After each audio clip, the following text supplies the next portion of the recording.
Ya, mimpi tapi nggak pernah tidur. Mimpi tapi nggak pernah tidur ya? Nah, seperti aku punya rencana tapi tidak pernah menjalankan.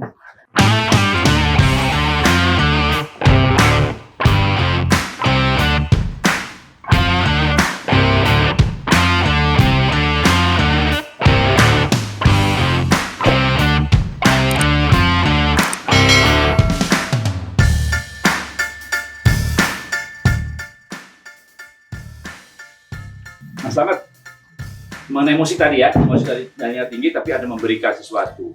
Saya dengar Anda itu sering kedatangan artis-artis baik dunia maupun artis lokal di sini. Contohnya siapa aja sih di situ? Ya, Yang sudah datang di sini? Ya, kebanyakan Siapa aja nih, kalau masyarakat anak-anak Indonesia di komunitas itu OI, orang Indonesia. Fansnya Fals ya. Iwan Fals Oke. kan sahabat kita kan. Ya. Itu banyak di sini. Kalau tokoh-tokoh siapa? Tokoh apa itu? Musisi. Musisi. Iya, seperti Iwan Fals, Yon Tengger, Sonata, Pak Sony itu Putri Laksono. Lo ini tokoh lo ya. Ya. Badan itu bukan main. Satu lagi yang ini ya, yang apa yang Yang dari luar. Sujiwo Tejo ya. Itu teman juga ya kan. Konikyu ya kan. Jadi kehadiran mereka di sini harapannya apa, Mas? Atau cuma hanya sekedar melihat barang-barang bekas menjadi karya atau bagaimana? Mereka itu kan sportivitas kita sebagai energi kita. Oke. Dan kita sukai pada sahabat-sahabat itu saling mendukung. Ya. Mengkritisi tapi membangun. Itu. Ya. Kita itu satu paket. Bahasanya gitu. Ya. Mengkritisi tapi membangun. Ya. Kayak dari luar negeri pemain Amerika, California. Ke sini? Iya, ke sini, Jepang, Austria, Malaysia. Apa yang mereka belajar? Apa yang mereka Langsung dia masuk kebenarannya. Benar nggak ini kinetic art? Benar. Dan dibenarkan. Nah, saya lihat di YouTube memang benar ya, mereka coba, kemudian latih ternyata benar ya. Termasuk saya juga nyoba waktu itu, Mas main musik, saya main gitar kan, ternyata sinkron ya. Kita main lagu Bento ya. Bento, luar biasa. Mas, saya dengar lagi, ini saya dengar doang nih. Mas Sahabat Jenggot ini orangnya kan ini ya, orangnya kan pelugu, kemudian nggak pernah menyombongkan diri. Saya dengar Mas tuh dapat penghargaan, dapat hak right juga dari berbagai pihak, baik luar negeri maupun luar negeri.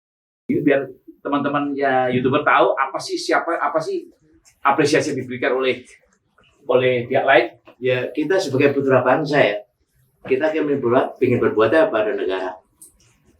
Ini kan sebenarnya kalau garis bawah menjadi berekologi gitu. Apa itu Mas? Berekologi apa? Ekologi kan hubungan timbal balik antar makhluk hidup dan lingkungannya. Nah, di situ itu kalau saya dari ini tak tambahin bermeta. Meta itu juga gejolak jiwa, ekologi saling mendukung. Hidup itu bermeta ekologi sebetulnya pendapat saya. Nah, karena itu saya refleksikan dari bentuk dasar pemikiran, saya punya hak cipta dari dilindungi oleh Undang-Undang tahun 86. Wah, 86 ya? Dari Menteri Kehakiman. Meta ekologi. Meta ekologi. Iya. Meta ekologi. Iya, sama itu. Jadi tentang limbah alam yang menjadi bentuk warna untuk lukisan. Dan kita kan berlukis kan? Ya. Lukisan warna-warni itu. Jadi Mas Jenggot ini selain juga pelukis juga? Iya, pelukis, art kinetik, dan sipil. Iya, arsitek. Katanya saya dengar juga itu ya, teologis ya, dia teologi. Iya, Teologi Roma. Iya, Roma. Itu opoi. Iya.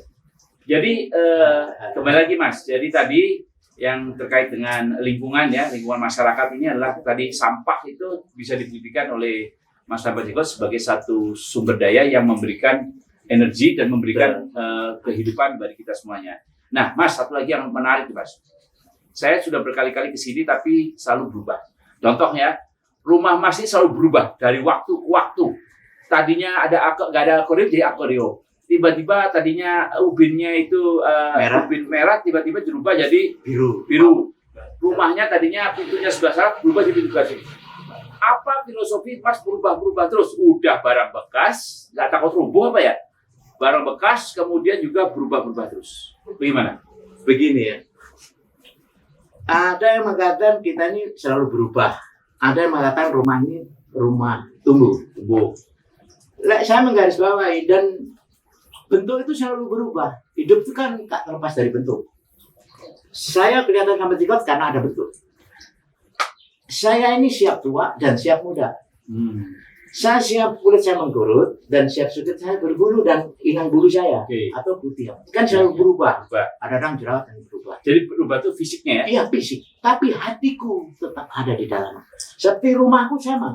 Oh. Biarlah rumah ini selalu berubah, tapi yang nempatin jangan pernah pindah. Wah.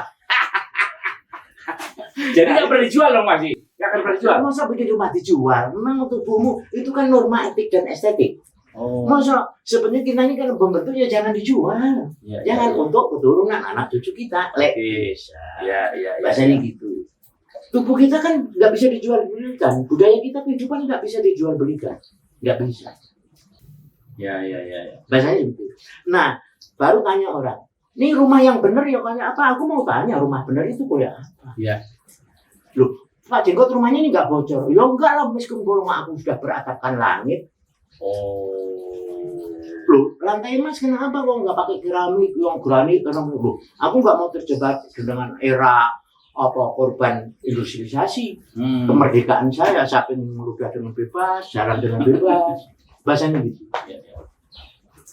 Contoh-contohnya seperti itu. Dan perubahan ini selalu Mas berorientasi kepada alam ya? Iya. Saya dengar rumah ini tuh di dalamnya itu penuh dengan air. Ya. Dan di luar itu banjir penuh, Mas enggak. Padahal itu ketinggiannya lebih tinggi dari airnya. Iya. Kenapa Mas? Kok bisa begitu? Nah, ekologi tadi. Ya. Kalau di rumah Sepan yang terkenal apa? Biopori. Nah, aku punya rajanya biopori di sini. Bahasanya gitu. Iya. Jadi apa itu Mas? Yang biopori itu kan peresapan air. Iya.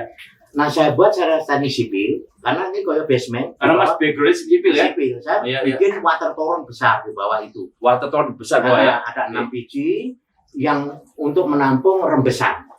Nah, setelah itu untuk penyimpanan di musim air panas. Saksinya istri saya ceritanya. Mbak, bahasanya gitu. Jadi contohnya seperti itu. Jadi kalau konsep kedepannya ialah kan kita mengajak kan belum tentu semua mau. Iya.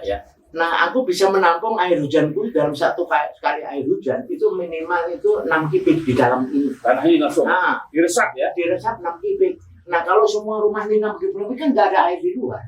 Oke. Bahasanya gitu. Jadi di rumahnya masukin dulu. Nah, kalau banjir? Kalau banjir nggak apa-apa kan kelebihan. Kita masih punya nyimpan nggak masuk. Gitu ya. Nah, isi kitab aja habis mereka. Bahasanya gitu. Iya. Bahasanya gitu. Jadi di sini itu penuh air, tapi nggak kebanjiran. Ke orang lain kekurangan air, kita kelebihan air. Nah, nanti musim panas aku punya simpanan air. Itu secara teknologi itu ada nggak sih Mas? Ya ada ya. Ada di teori ada, tapi orang mau nggak? Oke. Nah, contoh zaman dulu kan orang bangun ada peceren, di samping ada peceren. Got. Ada. Dibuang semua keluar, nggak pernah membuang di dalam. Semua seperti properti rumah-rumah ini. Iya.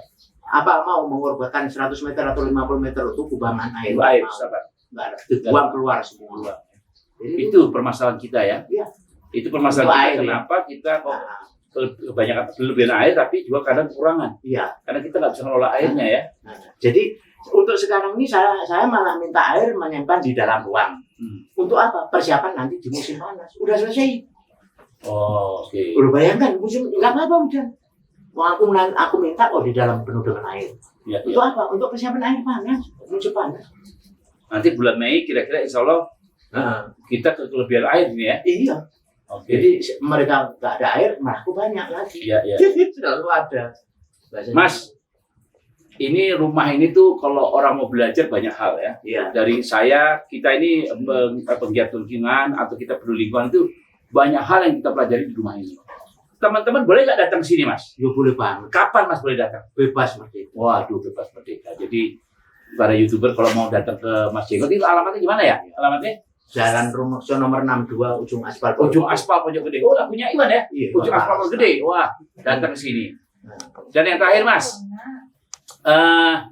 kita kan punya masalah besar saat ini ya. Jadi beberapa kali saya bicarakan di publik bahwa kita sekarang mengalami masalah besar yaitu bencana alam, kemudian juga kebakaran hutan, dan impact-nya semuanya kepada kehidupan kita. Mas sebagai pencinta lingkungan, Mas juga sebagai seniman, Mas juga sebagai pengamat daripada kehidupan ekologi yang seimbang, itu bisa nggak memberikan saran atau pandangan lah kepada semua pihak ya, baik pemerintah maupun masyarakat maupun ya semua pihak lah yang mau mendengarkan, karena bagaimanapun masalah kita bersama harus dipikirkan oleh semuanya. Dan kebetulan saya lihat fakta di rumah ini itu semuanya itu berbasis kepada ekologi. Ya. Ini luar biasa. Bisa nggak Mas? Saran, mohon apa sarannya kepada pemerintah, kepada masyarakat, dan kepada kita semuanya yang anak-anak muda ataupun siapapun yang hidup di Indonesia ini. Monggo. Ya, zaman sekarang ini zaman edan. Lek nggak edan nggak di rumah. Wah, zaman edan, nggak edan waktu rumah. Becik-becik wong edan, isi becik wong iring lan waspada. Jadi kalau nggak gila kita nggak kebagian. Ya. Tapi lebih baik ingat pada semasa kita supaya kita ingat supaya nggak ikut gila. Ya. Nah sekarang gini, waktu Tuhan menciptakan gunung-gunung, menciptakan tanah mengunduk dan gunung-gunung itu kan untuk keseimbangan. Ya. Supaya manusia belajar dari gunung-gunung dan tanah mengunduk tadi. Nah, kenapa kita sampai kena bencana alam? Itu kan sebab akibat. Jadi semua menyalahkan alam sekarang. Alam kok jadi murka? Loh, alam kok murka manusia? Apa alamnya yang murka gitu? Maksudnya, itu kan pilih aja kita ini. Pendapat saya, kemurkaan itu jadi dari diri kita. Karena secara egoisme, mementingkan di dalam satu kepribadian, nggak memikirin orang lain yang kepedulian tadi, nggak inget tadi, nggak peka tadi gitu. Contoh, gunung dikupas, dikrok untuk nguruk yang kurang ini. Padahal gunung yang satu tuh keseimbangan gunung yang sini. Nah gitu. Nah banjir. Ya. Pohon yang di sini potong karena ini untuk kebutuhan. Ya. Nggak ada solusi untuk ada yang lain. Kemana-mana akhirnya. Ya. Itu kan sebenarnya keperluan hari ini yang ke depan. Komersial ya. Solusi kan masih banyak ya kan. Tapi ini secara ego yang pentingan diri kita yang terlupakan tadi, edan tadi. Yaitu tadi semua itu yang penting untuk dirinya ya udah bebas saja, itulah yang timbul akibat. Ya. Jadi sebenarnya kalau yang tadi itu sampah itu bisa diperkecilkan, ya kan gitu. Ya. Kenapa harus dibuang langsung? Kenapa nggak diproses, ditumbuk di situ aja, jadikan debu? Bahasanya gitu loh, digiling. Berapa sih itu truk yang harga mesin berapa sih? Untuk bahasanya seperti itu. Nah kalau masalah banjir itu tergantung sistem kok sekarang ini. Siapa yang kita berkuasa, siapa yang memimpin, itu yang bisa menentukan sikapnya. Nanti kalau bisa mensikapi hal-hal yang kiranya maunya masyarakat koyok sopan, koyok kita ini kan nggak bisa, Pak. Harus punya kekuatan di dalam sistem. Iya Pak. Untuk kedepan pemerintah yaitu tadi belajar peduli, belajar peka, belajar ingat. Jadi dari sisi pemerintah belajar peka dengerin permasalahan masyarakat, belajar terhadap lingkungan, ingat sang pencipta kita. Terus kok masyarakat ya itu sama ya. Ya. Seolah-olah sekarang ini permasalahan itu soal dibebankan pemerintah, itu nggak benar artinya. Iya, nggak benar. Jadi harusnya semua pemerintah punya tanggung jawab, kita masalah tanggung jawab. Ya. Luar biasa, ini satu pelajaran yang 10 semester kan? Iya, 10 semester. Larinya ke sopan lagi. Oh, sopan lagi. Norma sopan ya. Etika dan S. Ya. Mas, yang terakhir Mas. Ini terakhir ya. Tadi sudah memberikan saran kepada kita semuanya. Untuk generasi muda nih Mas. Kan kita lihat generasi muda ini cenderung sudah mungkin banyak nggak kenal gunung, nggak kenal lingkungan. Nah, kalau saya lihat, apakah benar Mas generasi muda ini sekarang ini tidak peduli pada lingkungan? Kalau saya sendiri nggak benar ya, tapi banyak orang mengatakan anak muda nggak perlu lingkungan. Kalau saya bukan nggak peduli, tapi tidak tahu tentang apa pentingnya lingkungan. Menurut Mas gimana Mas? Gini, anak muda ini kita harus salut. Oke. Kenapa ya regenerasi akan datang? Bagaimanapun bentuknya anak muda adalah regenerasi ke depan. Benar ya. Oke. Jadi saya nggak akan mau menyalahkan. Kenapa nggak mau? Padahal dia salah.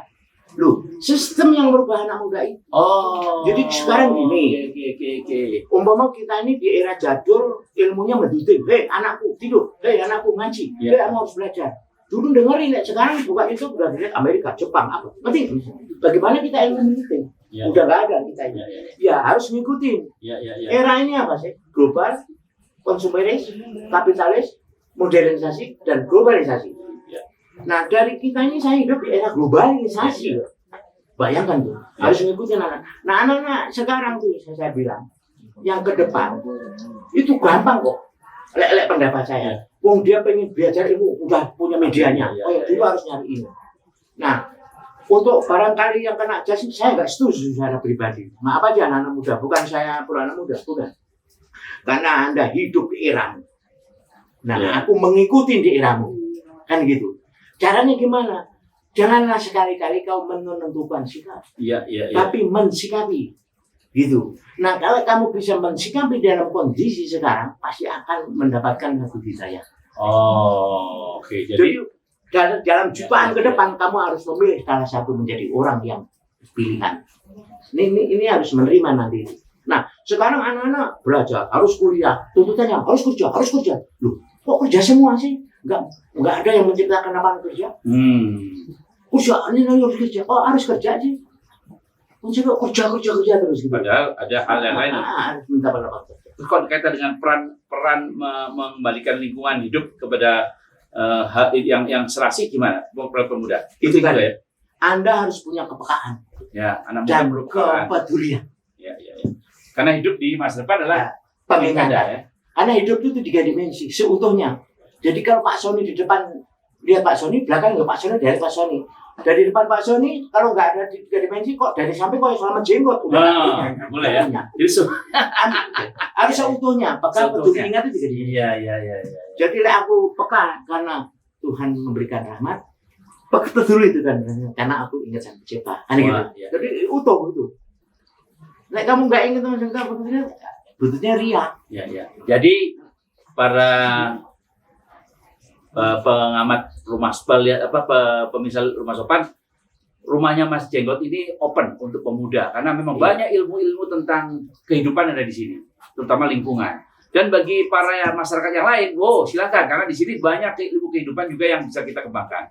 Mas, boleh nggak saya nanti minta yang dibuatkan alat tertentu untuk kita bisa bawa pulang, Mas. Untuk membuatnya saya ikut boleh ya? Nur biru boleh ya? Boleh. Baik. Kalau ada pertanyaan silahkan diketik di di komen dan jangan lupa subscribe Rumah Sopan dan like Rumah Sopan.